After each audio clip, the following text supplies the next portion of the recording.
नमस्कार शेतकरी बंधूंनो, प्रथमतः सुरुवातीला माझा परिचय देतो। माझं नाव विशाल देशमुख, मी निर्मल सीड्सचा प्रतिनिधी म्हणून कार्य पाहतो।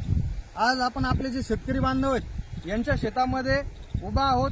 आपले हे जे तुम्ही सर्व पाठीमागं पाहताय निर्मल सीड्सची उन्हाळी बाजरा 5286 हे या ठिकाणी या शेतकरी बांधवांना लागवड केली आहे। तर आपण प्रत्यक्षात त्यांनाच विचारू की बाजरी कशी वाटली आणि काय त्याचे गुणवैशिष्ट्य आहेत ते।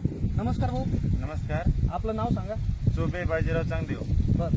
राहणार धावजीची वाडी। बर। तालुका बीड, जिल्हा बीड। बर। आपल्याला काय वाटतंय बाजरी पाहून? बाजरी पाहून काय म्हणजे व्यवस्थित मेहनत केलेली, छान आलेली बाजरी। बर। बाजरीचं नाव काय? बाजरीचं 5286। बर। काय म्हणजे याचं वैशिष्ट्य काय आवडले तुम्हाला? वैशिष्ट्य काय, कमी पाण्यात येते, फुटवा चांगला आहे, कणीस घट्ट आहे, बर। फिटनेस चांगलं आहे। हा। दाण्याची साईज? दाणे साईज बी चांगली मोठी। केसळपणा कसा आहे? त्याचा चांगला आहे, बागर खात नाहीत। साहजिकच तुम्हाला आवडली का? हा, आवडली।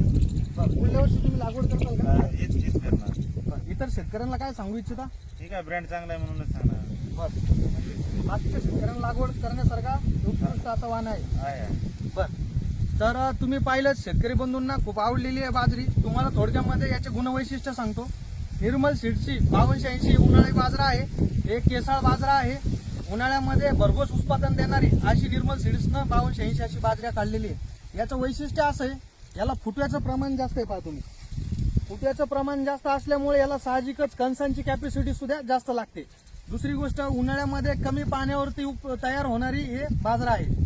त्यासोबतच हिचं जे कणीस आहे लांब आणि घट्ट दाण्याचं कणीस आहे, त्याच्यामुळं काय आहे की याला दाणे टपोरे लागतात आणि उत्पन्नामध्ये सुद्धा वाढ होते। दुसरी गोष्ट, उन्हाळ्यामध्ये पाखरं हे ते खूप त्रास देतात ज्वारी बाजरीसाठी। तर याला कसलंच पुढे तुम्हाला अख्ख्या प्लॉटमध्ये डंक मारलेला दिसणार नाही किंवा पाखरांना खाल्लेलं दिसणार नाही, कारण की याला सर्वात जास्त केसाचं प्रमाण आहे। केसाचं प्रमाण असल्यामुळं पाखरांची चोच दाण्यापर्यंत पोहोचत नाही आणि आपलं पीक सुरक्षित राहतं।